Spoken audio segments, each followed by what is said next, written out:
Carla Millette. I am director of the Center for European Studies. I'd like to welcome you. I'd like to send out a special warm welcome to our honored guest, Petr Pithart, Senator and former Prime Minister of the Czech Republic, who's able to join us today.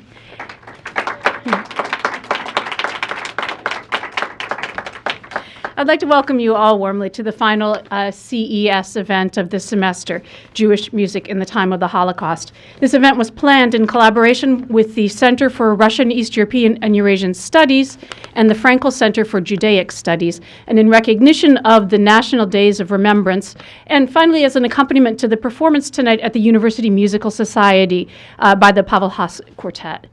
The Conversations on Europe series, this is the last of these this semester, this year. It's sponsored by the Center for European Studies and is our signature lecture series on modern Europe and the European Union at the University of Michigan. Conversations on Europe lectures feature prominent scholars and artists from the University of Michigan, from throughout the United States, and from Europe. And they're often produced in collaboration between the Center for European Studies and its partner centers, the Center for Russian, East European, and Eurasian Studies, the Weiser Center on Emerging Democracies, and the Weiser Center on European Studies. For its end of semester luncheons and programs, the center traditionally taps local expertise to investigate unique topics in a thoughtful and broad discussion on Europe's past, present, and future. You may be wondering when the luncheon part of the event starts. That will follow the lecture and performances today. Now, we're going to have a series of lectures, presentations, and performances by 4 scholars and performing artists. I'm going to introduce them very, very quickly. These are abbreviated biographies, in order to save time. And I'm going to introduce them in the order in which you'll see them here at the podium, just to help you remember to put names to faces. First, Timothy Cheek is Associate Professor of Performing Arts at the University of Michigan and an Associate Faculty Member of the university's Center for Russian and East European Studies. Professor Cheek has performed recitals as a collaborative pianist in 15 countries on 4 continents. His books are recognized internationally as authoritative resources for singing in Czech. Among them, Singing in Czech, A Guide to Czech Lyric and Diction and Vocal Repertoire, a series on Janacek's, he's also author of a series on Janacek's opera La Libretti and a book on Smetana's The Bartered Bride. His CD of the songs of Kapralova with soprano Dana Boreshova was nominated for the Best Czech Recording of 2003 by Harmonia, a leading Czech periodical, and I apologize for slaughtering the pronunciation of all of those Czech names. Second, Alan Schrott, bass-baritone, is a versatile performer, noted especially for his commitment to new and undiscovered music. He sang the American premieres of Thomas Ades's opera Powder Her Face and Mark Anthony Turnage's Greek. And he was featured on the world premiere recording of the former Detroit Symphony Orchestra conductor Paul Paret's 2 French cantatas, Janitza and Assis et Galatée. He has appeared in roles with the Michigan Opera Theater, the Toledo Opera, the Opera Boston, Opera Maine, and the Aspen Opera Theater, and in concert with the Toledo Symphony, the Grand Rapids Symphony, the Aspen Chamber Orchestra, the Illinois Symphony, and numerous other concert organizations in the Detroit area. Third, Caroline Helton, soprano, is a clinical assistant professor of music, voice, and also an associate of the University of Michigan's Frankel Center for Judaic Studies. Her diverse performance credits include Voices of the Holocaust, performed live on Chicago's classical music radio station WFMT with pianist Kathryn Goodson, whom we'll also hear from today, the New York premiere of Paul Schoenflieg's Ghetto Songs, Joseph Schwantner's Wild Angels of the Open Hills with the Brave New Works Ensemble, and Ginastra's Cantata para America Mágica with the U of M Percussion Ensemble. She has also appeared numerous times with the Bach Dancing and Dynamite Society, a group founded by pianist Jeff Sykes and flutist Stephanie Jute in Madison, Wisconsin. And finally, Kathryn Goodson, who has appeared in recital throughout the United States, Europe, and Japan with leading wind, instrumental, and vocal artists.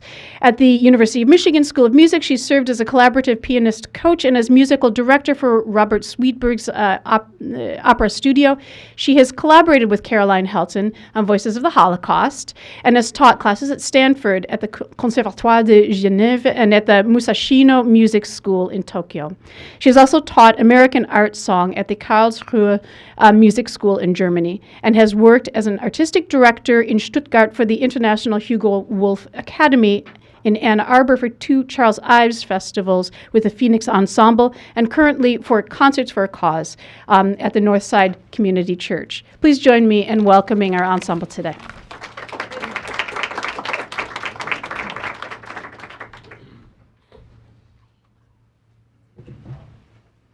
Good afternoon. I will focus today on the Czech composer Pavel Haas, namesake of the Pavel Haas String Quartet, while my colleague Caroline Helton will widen the topic to include Jewish composers elsewhere in Europe. We will shed some light on who these figures were, what their music was like, and what role music played for them in the darkest hours of history. On the one hand, I am amazed that it has taken more than 50 years for these composers to receive some of the international attention they deserve. While on the other hand, when we consider the condition of Europe after World War II, followed by the Iron Curtain and the communist labeling of these composers as decadent, their unique musical styles could only be stifled. And these styles were indeed unique voices that together make up an exciting, vital school of musical expression between the world wars that was sadly cut short. Pavel Haas was born in 1899 into a wealthy and prominent Jewish family in the Moravian capital of Brno. Still a part of the Austro-Hungarian Empire, Brno was known more by its German name, Brünn. The Brno Music Conservatory was founded by Brno's leading international figure, composer Leos Janáček. And Pavel Haas was Janáček's most promising and illustrious pupil. Haas studied with Janáček from 1920 to 22, shortly after Czechoslovakia became a country in 1918. So you can see Brno is right here. This is Czechoslovakia soon after 1918. Later we'll be talking about Terezín, which became a concentration camp, and that's right around here near Ústí nad Labem. And you'll see how very close Terezín is to the border, and you'll learn why pretty soon. The new Czechoslovakia was a thriving, exciting democratic country, boasting the 5th largest economy in the world, and Brno itself was a city with a rich cultural life. Haas absorbed many musical trends of the time, including jazz, stylistic traits from his teacher, Leos Janáček, and neoclassicism from the influential giant, Igor Stravinsky, all infused with elements of folk music from his native Moravia, as well as elements of Hebrew chant. The voice was very unique, pure Pavel Haas, and by the 1930s, he had developed into a mature composer. The 1930s was a golden age for Czech cinema, and one of its leading figures was Pavel Haas's brother, Hugo Haas. Hugo Haas starred in and directed classic Czech comedies that are still frequently aired on Czech television. A versatile composer, Pavel Haas wrote film music for several of his brother's movies. In 1935, Pavel Haas married Sonia Jakobson, the former wife of the legendary Russian linguist Roman Jakobson. In 1937, Pavel Haas and his wife had a baby daughter, Olga. By 1940, Pavel Haas had written several outstanding works, such as the Piano Suite and the 3 string quartets. Number 2 will be heard this evening in Rackham Auditorium with the Pavel Haas Quartet. A great triumph was his opera Charlatan, the Charlatan, written to Haas's own Czech libretto. It was premiered in Brno in 1938 to great acclaim and won the country's Smetana Foundation Award, sharing this esteemed prize with Czech female composer Vítězslava Kapralova. Because of the Nazi occupation of Czechoslovakia that year, further performances of Charlatan were banned, ending plans for a production in Prague.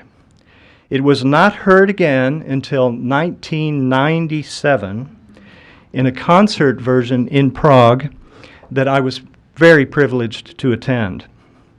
Wexford Festival Opera staged it the following year, and it has been recorded on the Decca label. The music is wonderful. It is colorful, filled with rhythmic energy, and it is immediately engaging, charming, and witty, while at the same time sophisticated and profound. This description of the music that I just gave is much like the man himself, as quoted by musicologist Ludwig Kundera. Quote, "Everyone knew Haas as always a smiling, witty, and slightly ironic companion.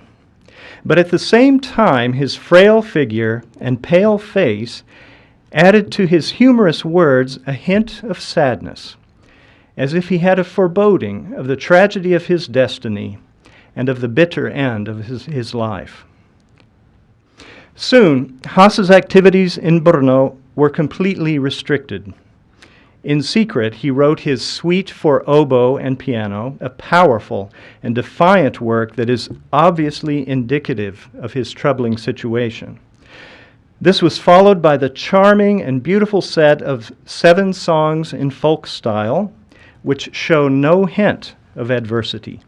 One work then expressed his outrage, while the other served as a loving tribute to his country and a temporary escape from his feudal situation. Both types of musical outlets were to play key roles in the lives of the prisoners of Terezín. A major work from this period, a large symphony, was begun in 1940 and left unfinished in 1941. It was completed by a Czech musicologist many years after Haas's death and premiered in 1994. It, too, has been recorded with outstanding reviews. As the situation for Jews in Czechoslovakia worsened, Haas tried frantically to obtain visas out of the country, even contacting distant relatives of his wife's from the United States, but all to no avail. Haas's wife was not Jewish, and like many couples of the time, Haas divorced his wife in order for her and their daughter to be exempt from the Nazis' laws. They did survive, and their daughter Olga went on to become a prominent actress in Brno. She is now 75 years old. Pavel's brother, Hugo Haas, was able to escape the German occupation and made his way to Hollywood, where he acted in quite a few films, including Days of Glory with Gregory Peck, and on television, including an episode of Bonanza, if you remember Bonanza. He died in 1968. Pavel Haas, however, was sent to Terezín, known in German as Theresienstadt, in November 1941 as part of the first Jewish transport sent there. Terezín was built as a walled fortress in 1780 by Emperor Joseph II of Austria and named after his mother, Empress Maria Theresa. Its purpose was to protect the Austro-Hungarian Empire from Prussian attacks. After 1882, Terezín was no longer used as a fortress, and it developed into a town of 7,000 Czech inhabitants. 7,000. The Nazis evacuated the residence and turned the impenetrable fortress town into a concentration camp occupied by mostly Jewish artists, musicians, scientists, and scholars. Between 35,000 and 60,000 Jewish prisoners occupied the small space, and more than 33,000 died there of disease or starvation. Terezín also became a way station for prisoners throughout Europe on their way to execution in Auschwitz and other camps. 140,000 Jews, 17,000 of them children, passed through Terezín on their way to one of these death camps. Some of the many musicians in Terezín included the Czech composers Gideon Klein, Viktor Ullmann, and Hans Krasa, as well as the opera singer Karel Berman and conductors Karel Ančerl and Rudolf Schechter. All of these I mentioned perished in Auschwitz, except for the singer Karel Berman and conductor Karel Ančerl. According to the few survivors, Rudolf Schechter played a truly transformative role in the lives of the prisoners. He eased their suffering and despondency by having them sing. Performances of the Czech national opera The Bartered Bride became a means of escape and a defiant tribute to their native land. Most important were his performances of Verdi's Requiem with camp instrumentalists and singers, more than 15 performances. For the Nazis, their singing of the Requiem was foolish. But Schechter told the inmates, quote, "We can sing to them what we cannot say to them." Going on, he said, "In the dies irae, we will sing to them of the day of wrath that is prophesied, that the trumpets shall summon them before the throne to be accountable, and nothing shall remain unavenged. When the damned are assigned to the searing flames, call us to the blessed. We shall sing." End of quote. A survivor described the experience. What a rejuvenating and hopeful experience it was. This music was not merely nourishing, but consuming. Listening was not the normal and usual option, but no option, an absolute necessity. End of quote. You can learn more by reading the book The Terezín Requiem by Josef Bohr, B-O-R, a survivor of the camp. It's available on Amazon. Similarly, the children's opera Brundjebar, the Bumblebee, was performed at Terezín 55 times under the direction of Schechter and its composer Hans Krasa. Sung by children, it had been composed in 1938 and performed in Prague in secret. Children are victorious over evil in this opera. At Terezín, the figure of evil was easily recognized among the inmates as Hitler, a symbolism lost on the German guards who did not speak Czech. It must be noted that both the Requiem and Brundjebar had to be continually rehearsed with new performers as they were sent to Auschwitz. Another great composer who was to perish at Auschwitz was Viktor Ullmann. His opera, Der Kaiser von Atlantis, set to German words, was actually composed in Terezín, but never fully performed there. Rehearsals were promptly squelched when the guards realized that the Kaiser of the title was Hitler. This great one-act opera is performed frequently today. In Ann Arbor, only last month, in an all-student production. It is powerful, moving, and even affirmative in its embracing of death as a necessary part of life. Ullmann wrote, quote, "All that I would stress is that Theresienstadt has helped, not hindered me in my musical work. That we certainly did not sit down by the waters of Babylon and weep, and that our desire for culture was a match for our desire for life. Yet another great musical figure in the camp was the composer and pianist Gideon Klein, whose positive energy quickly reinvigorated the frail and despondent Pavel Haas when he first arrived there. Haas is known to have written 8 works in Terezín. 3 survive. They are Als Fot, Hebrew for Do Not Lament, for male chorus, to words of David Shimoni, The Study for Strings, and the 4 songs on Chinese poetry.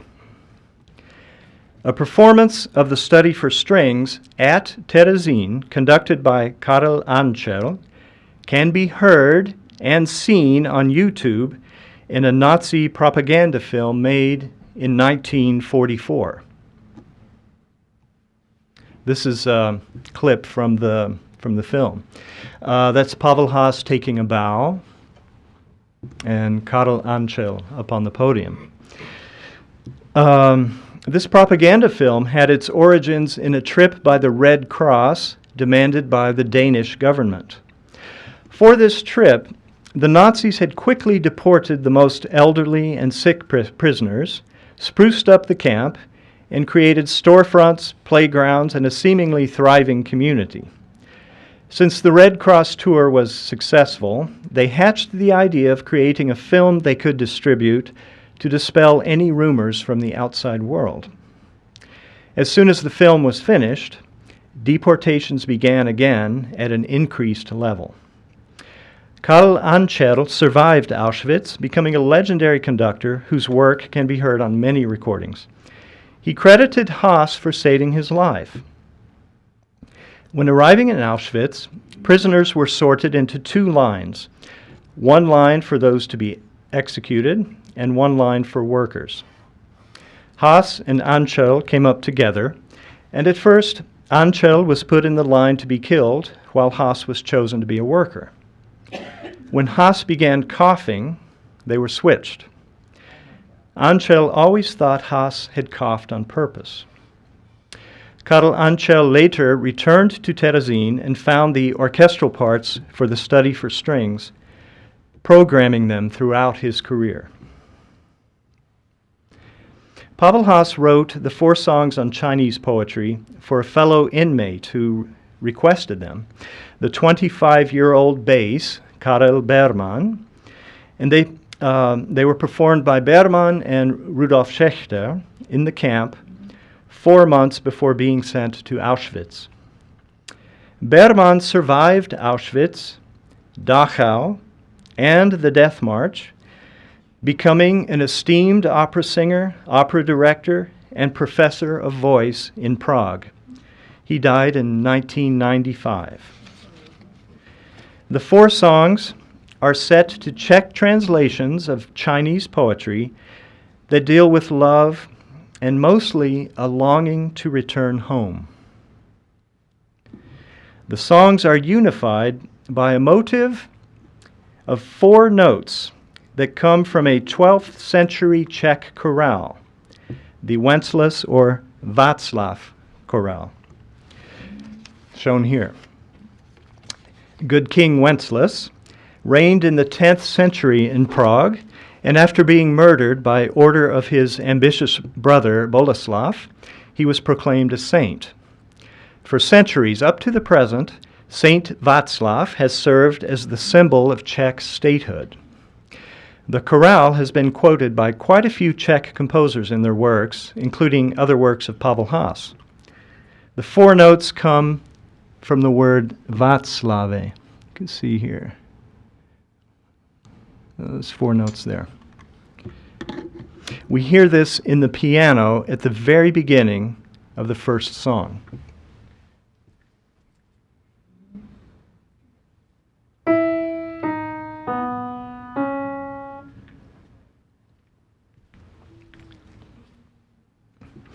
When the singer enters, he sings these same notes on the words Domov je tam, home is there. So, as the poet longs for home in these songs by Haas, we know clearly where that home lies. Alan Schrott and I would now like to perform the first song, I Heard the Sound of Wild Geese.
Good afternoon. Through their state-sanctioned persecution, excuse me.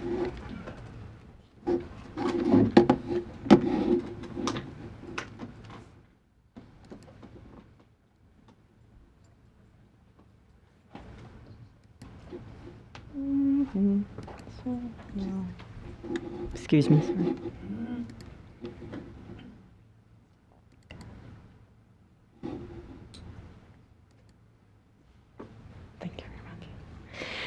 Actually, this will give me an opportunity to introduce my program. I'm a singer. This is what I teach and how I perform. My presentation will consist mostly of singing with introductions of the pieces by these different composers. And here's how I begin. Through their state-sanctioned persecution, the Nazis attempted to silence some of the most gifted voices in their artistic world. Their stories are unique, as are their compositions, and some have gone largely unheard due to the success of the Nazi suppression of their art. In this program, I seek to tell the stories of these individuals and let their unique voices be heard. The first piece on the program is by one of the most significant and highly educated Italian composers of his generation, Mario Castelnuovo-Tedesco. A student of Ildebrando Pizzetti, one can hear the influence of French Impressionism in his sumptuous harmonic writing. Castelnuovo-Tedesco emigrated to the United States in 1939, where, like many other prominent Jewish composers who escaped the Holocaust, he made his living as a professional composer of film music. For decades, this Vocalise étude was believed to be lost until Italian musicologist Professor Aloma Bardi discovered a copy while doing research in the U.S. Library of Congress in Washington, D.C. And so this piece, being a vocalise, is only sung on vowels, so we won't have any translations.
Robert Kahn is arguably the most obscure composer on our program today. Kahn's father was a well-to-do businessman in Mannheim, and Robert began life with many material advantages and full parental support for his musical education.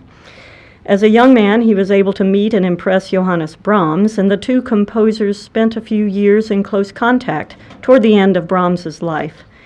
Kahn was a successful composer, teacher, conductor, and collaborative pianist, and his compositions are dominated by chamber music, piano compositions, songs, and choral works. He served on the faculty of the Royal Conservatory of Music in Berlin and was also appointed to the Prussian Academy of the Arts.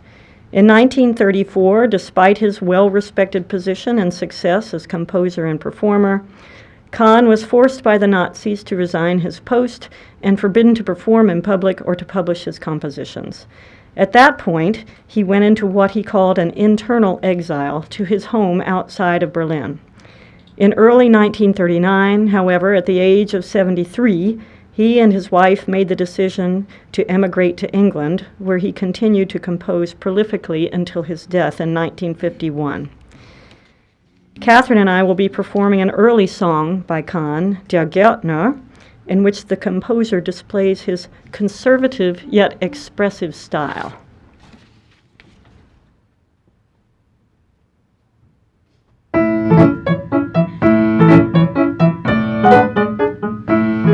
Auf ihrem Leibröslein, so weiß wie der Schnee, die schönste Prinzessin reitet durch die Allee.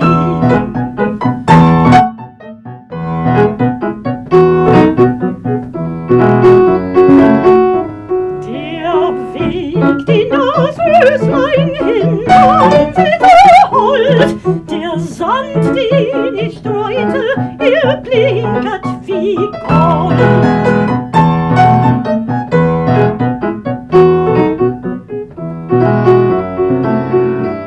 Du Rosenwaldhütlein, wohl auf und wohl ab, wirf eine Feder verstohlen herab. Und willst du dagegen eine Bitte von mir? Nimm 1000 für eine,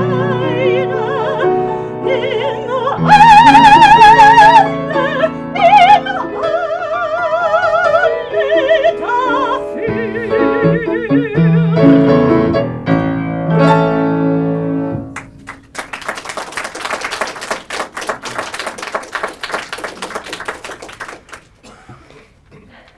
The story of the Austrian composer Erich Korngold reads like a movie script, which is ironic, considering his role as a pioneer of the symphonic film score.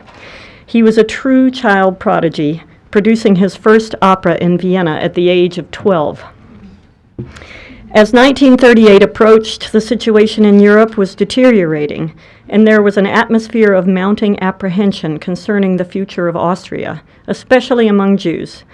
On January 22, 1938, Korngold received a telegram from Warner Brothers asking him if he could come to Hollywood in 10 days to start work on a new film, The Adventures of Robin Hood.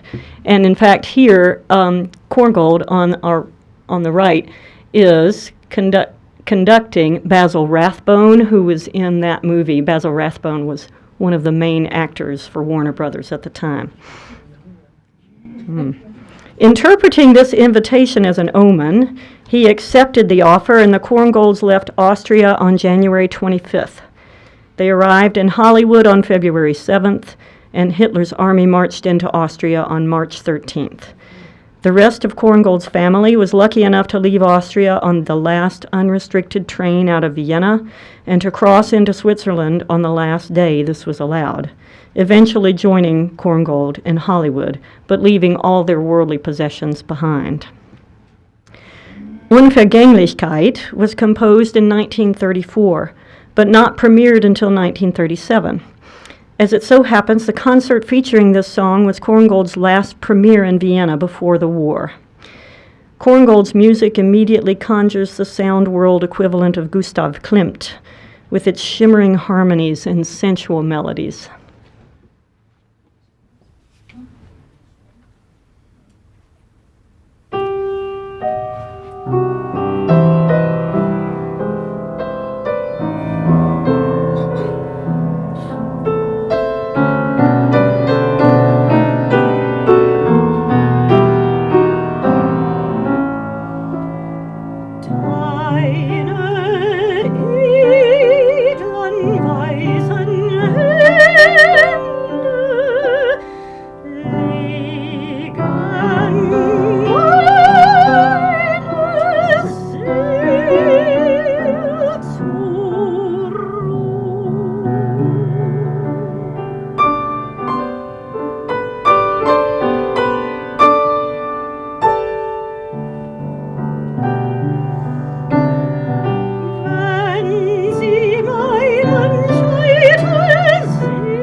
Vittorio Rieti was internationally renowned as a composer and emigrated to the United States from France in 1940.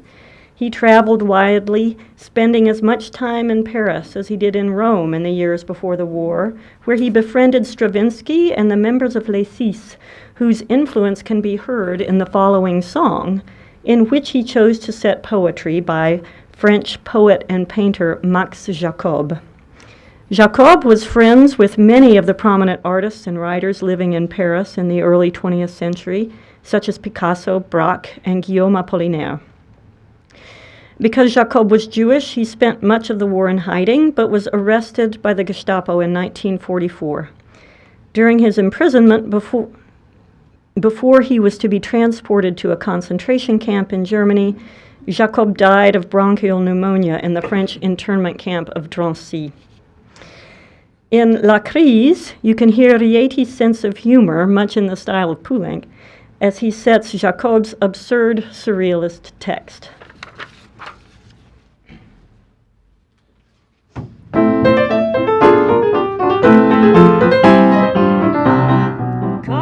Caravane de mes rêves, nous n'avons plus un cara, mais écoute la nouvelle, on te joue à l'opéra.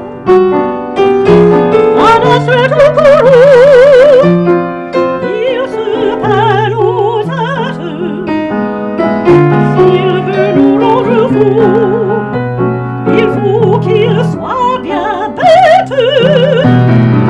Vous direz plus au bal, vous êtes la dernière, les conscrits le chantaient sur la charrette en gras. Vous direz plus au bal, madame la fermière, vous direz plus au bal, vous direz plus au bal.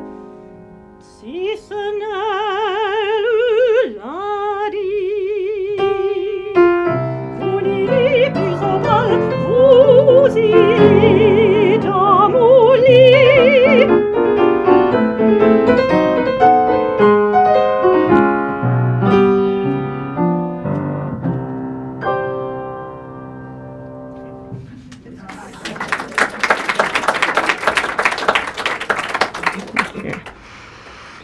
In 1933, just 2 weeks after the Nazi Party came to power, Kurt Weill, who was the son of a cantor and composer, saw the writing on the wall, and he and his wife, Lotte Lenya, gathered their belongings in 2 suitcases and went into exile in France.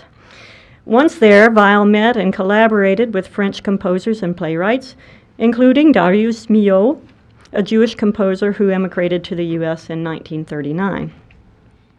One of his projects was to write incidental music for a play called Marie Galante, and in 1934, Weill wrote the tango habanera that later became the song Ucali. In 1946, he added the words by Roger Fernet, of which the main themes are longing, the search for a land of happiness, a place where one can leave all one's cares behind, where people respect each other's vows, and disillusionment. It is a dream. There is no Ucali. One can imagine this was how Kurt Weill felt when he left his native country behind.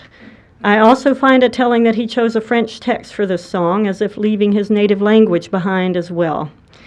He had to find a new voice, which he resourcefully continued to reinvent after his eventual emigration to the United States in 1935, until his death in 1950. And this song will conclude our program. C'est presque au bout du monde, ma barque vagabonde, errant au gré de l'onde, m'y conduisit un jour.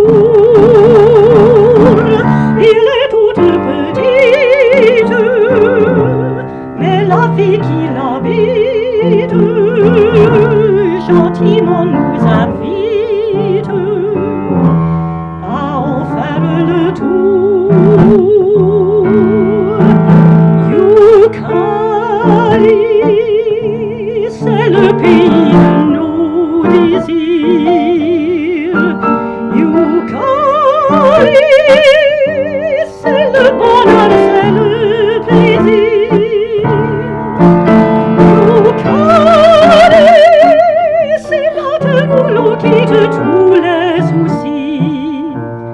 C'est dans notre nuit comme une éclaircie d'étoiles qu'on suit.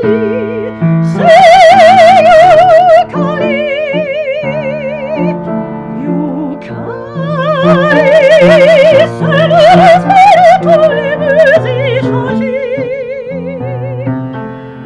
Ucali, c'est le pays de beaux amours partagés. C'est l'espérance qui est au cœur de tous les humains. La délivrance que nous entendons tous pour demain. Ucali, c'est la paix de nos désirs. Ucali, c'est le bonheur, c'est le plaisir. Mais c'est un rêve,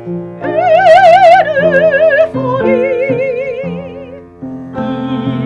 Il n'y a pas de Ucali.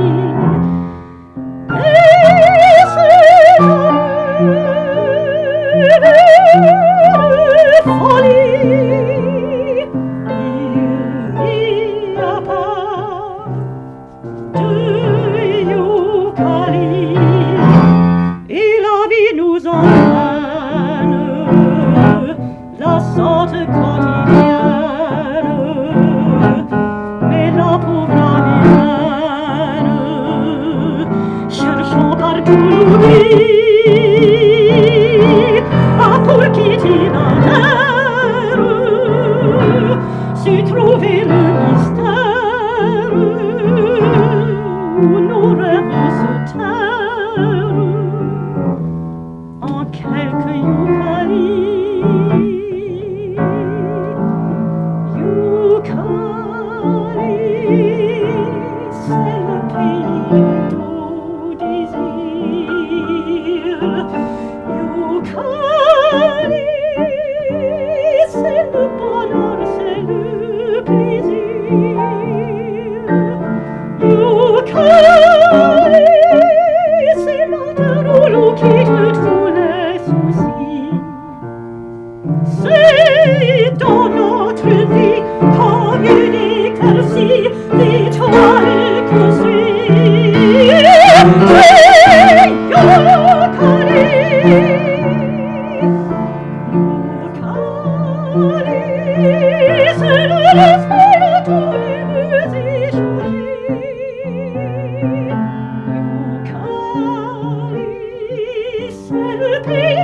aux amours partagés.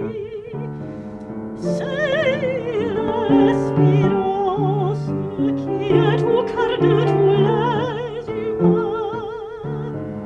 La délivrance que nous attendons tous pour demain.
I would like to say a few words. First of all, many thanks to Professor Cheek and all performers. I would like to say something more about Terezín, something which can explain the cultural life there, both the authentic and both under the pressure of Germans. Terezín was not a concentration camp, not extermination camp. Terezín was a gathering place where Jews from all Europe were concentrated and they were waiting for the transport. Transport were leaving every day and nobody knew which transport will be her or his. The part of Terezín was a prison, smaller part of Terezín was a prison of Prague Gestapo. My father was a prisoner of that prison. He survived. He was transported to Dachau, and in May 45 liberated by American army. That's all.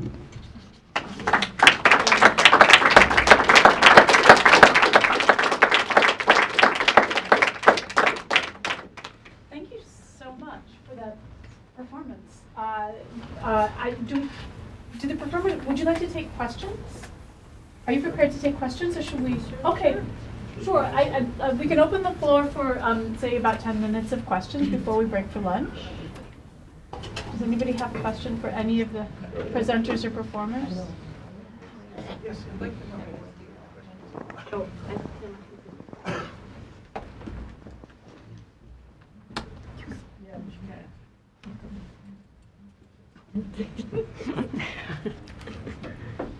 Please, there's a microphone right there. Thank you all very much for your great presentation today. In this place in northwestern Czechoslovakia, is there any truth to what has sometimes been said that those who performed or sang in that way station or concentration camp were treated better than, let's say, others who did not do such things? That sure. I haven't heard that. I haven't heard that. I did read the way the Nazis set it up. They arranged that there was a council of elders who had better quarters, and they gave them the job of deciding who would be transported. So whatever that did to the morale of everyone involved, I don't know. You know, I can only imagine. Right? How many languages can you sing in? Me? Whichever language for which people like Professor Cheek provide the transcription. All singers study languages. I happen to speak Italian and German along with my Appalachian Mountain English. And I've studied French as well, but I've sung in Czech, Swedish, oh lordy, Estonian. That's probably, I've sung in Estonian, and Spanish and Russian, and so we are required to sing in a lot of languages. Thanks. This thing is on, right? Yeah. Thanks so much for this. It's such a wonderful performance. I have a question, especially for Caroline and Kathryn, about the songs that we heard, the last little sort of bouquet of songs that we heard. I am not a music specialist. To my ears, I thought that there were qualities of theatricality and just a real sort of a vividness, a sense of expressiveness in those songs, which is maybe absolutely typical of choral music of the first half of the 20th century, or maybe is typical of music that was written by people who shared the kinds of experiences that we heard about today. I wonder if you could, for those of us, especially for those of us who are not, that fluent in music and in 20th century music in particular, if you could maybe talk a little bit about that quality of the music. I would say it's absolutely typical of art song because vocal music, when you sing, especially when you're not in an opera where there's, a stage and a set and a costume and everything, the singer is expected to evoke dramatically what is happening in the whole composition. And so the composition itself is meant to be a dramatic experience, just sort of on an intimate scale. So, yeah, I would say that all the composers, well, certainly the composers of that time period are very attuned to the dramatic elements of their music. Wouldn't you say so? Yeah. Okay. Oh, yeah. Yeah, it's pretty typical. All right. What about the other movies of Eric Korngold? Didn't his Robin Hood win a? Didn't Robin Hood win a? I think won an Academy Award. He did A Midsummer Night's Dream. He did, my daughter and I watched all of these Warner Brother movies. What was the one? Oh, shoot. Captain Blood. He did Captain Blood. Can you remember any of the other ones we watched? The Prince and the Pauper. He was like the main composer for Warner Brothers all through those Basil Rathbone, Errol Flynn years. Wow. So that Errol Flynn was I think she was 7 at the time. That was my daughter's favorite actor.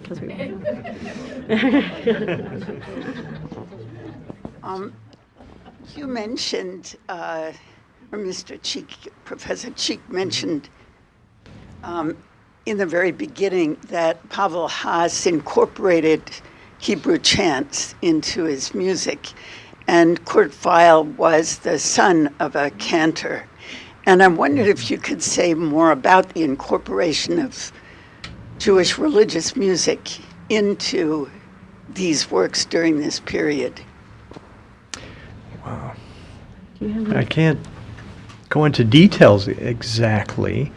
It's just that it became part of the musical fabric, that it's also infused with other elements, to give a really personal voice to this composer. So what you have are general trends of the time, like neoclassicism and some late romanticism, and your pieces are French, international elements, and then you have local elements, in Pavel Haas's case, Moravian folk music. And then you have the more personal elements too, the Hebrew chant. And it was just part of who the person was. And that's why I think if you really want to know what a composer is all about, for almost every composer, you look at their vocal music, you look at the words that they chose to set, and then you see what the music is like, and then you get a really good picture of the times, the place, and of the person himself. So specifically about Hebrew chant, I'm not really qualified to talk about that, but that it's all part of the fabric.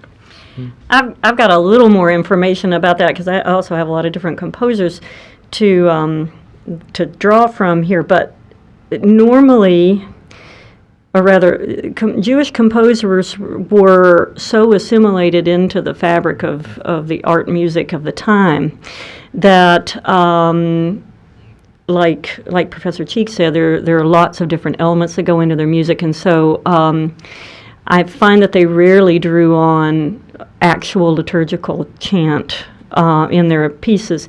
However, Kurt Weill, early on in his life, wrote some pieces that were intended for performance in the synagogue, and he also wrote pieces on texts by Yehuda Halevi and those things. He chose Jewish themes for some of his pieces, but normally these composers were so integrated where they tended not to choose a lot of that, except for Darius Mio. He included a lot of texts that had to do with Zionism and Judaism, and he was probably one of the most proudly identified Jewish composers. And in fact, on the group of songs that I sang, that's the only thing that Castelnuovo-Tedesco ever wrote that for art music consumption that had any kind of Jewish title was the one I just sang. But he also wrote a whole Shabbat liturgy service that was used in shul. So.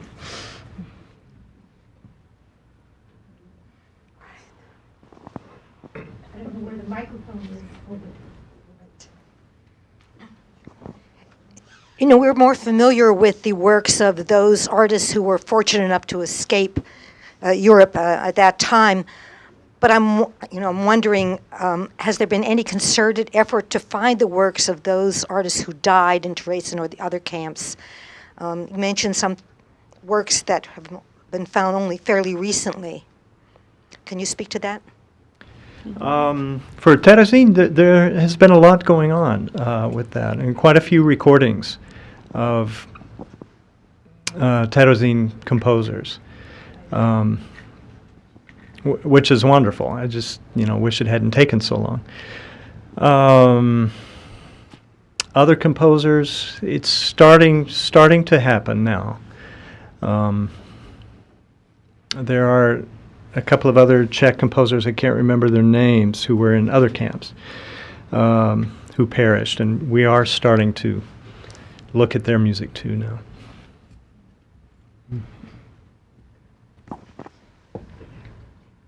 If you just Google Terezín music or composers, you'll see a lot will come up.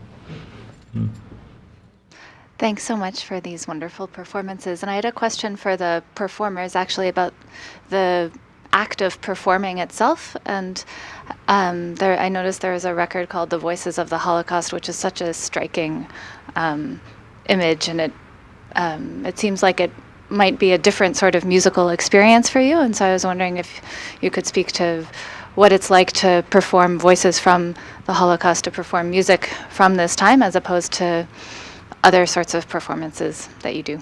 Yeah, I was rehearsing with Alan Schrott, and he had this wonderful interpretation that came up. Can you say a few words about that? Well, just specifically to what I had said to Tim was I was trying to find a kind of a personal framework for the one song that he and I did this afternoon. And what really worked for me, based on the poem and the music, and also just the circumstances under which they were written, was to think of it as something that is sad, but which can't seem overtly sad, and which is also angry, but cannot seem overtly angry. And so there's something roiling underneath what is basically a fairly placid texture, you know. And I don't know if, you know, Tim and I have rehearsed that song a fair amount. You heard it just the once, but I don't know if you remember. There's kind of an outburst towards the end, and it's interesting because the text for that outburst is simply, I saw a flock of wild geese fly by, right? Not usually something you would exclaim, but I think if you look at what's happening, and if you permit yourself to attach some biography of the composer to all that, that there's this simple picture of nature and freedom and something that is probably headed towards home, and it all just kind of erupts, you know, in a second, and then right back to these very subtle allusions to the Wenceslas tune and things like that. So, I mean, I think as a performer, you can never afford to get too swept up in the actual emotion of things, because it actually compromises what you're doing. You have to allow the audience that experience.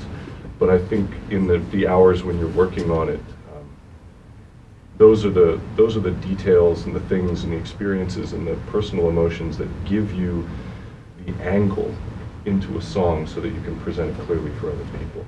I don't know if that's a helpful answer or not.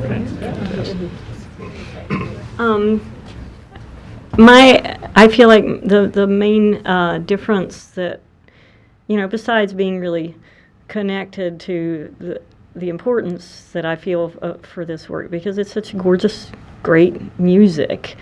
It's like Professor Cheek said, you get to know who these people are. It's like visiting with the coolest lost relative that, you know, you really get a window into their emotions and the time period and their aesthetic, and you get to form a connection with these people that is, because of their obscurity, you feel like, that's my friend, you know. So it feels like a very important thing to be able to do.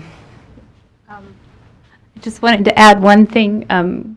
It's been wonderful being part of this great afternoon performance. But Caroline is really the steam and the brain work and the energy behind this project, and I've had the great honor and privilege of just coming along for the ride, sort of. And I have to say, in the beginning, the title Voices of the Holocaust, which struck you, I was a little worried about that. I thought, well, maybe that's too strong to always use as the title, and it might turn some people off. Maybe I was a little embarrassed about it or something, but I have grown to embrace that title my own self. Caroline was always convinced and stood by it, and I'm glad she did. But I've grown to think that, to understand that it's, even though the actual pieces are not always, and perhaps not even most of the time, about the Holocaust, they are voices that were silenced by that period. And so one thing we talk about is, I always feel like when a song is being introduced,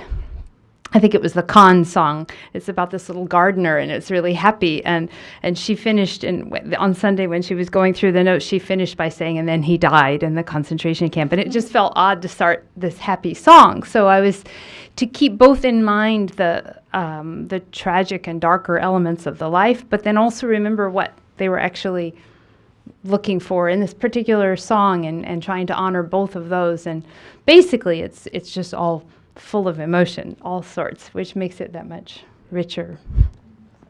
I have one other thing to add to that. Is the one thing I really came to learn, Tim and I originally learned and performed those 4 Chinese songs of Pavel Haas 10, 12 years ago, I think. And I did some research around them. I think that was around the time when I came to realize that I think, in my own opinion, this is not a scholarly statement, but just an opinion, I think Czech music was perhaps the most profoundly affected by that period, because it was astoundingly rich. And if you come into music, and even if you study music for years, you often can go without much exposure to Czech music at all, because it was like Paris, you know, it was just exploding with interesting things, and then, you know, the hammer came down, and so much of it just disappeared completely. So more than French music, or even, I think, Russian music or other things, it hasn't come down as directly. So I think one of the real touchstones for me, just working on these songs with Tim, was just gaining that interest in Czech music and realizing, especially from that time, how much of it is there, how much there is to hear. It's really incredible to me. Okay. Now, our performers and presenters have sung for their supper, and I feel strongly that we have to make good on our promise. So I'd like to suggest that we move this and continue the conversation casually over at the luncheon that's just outside those doors, okay? Let's thank our performers one last time.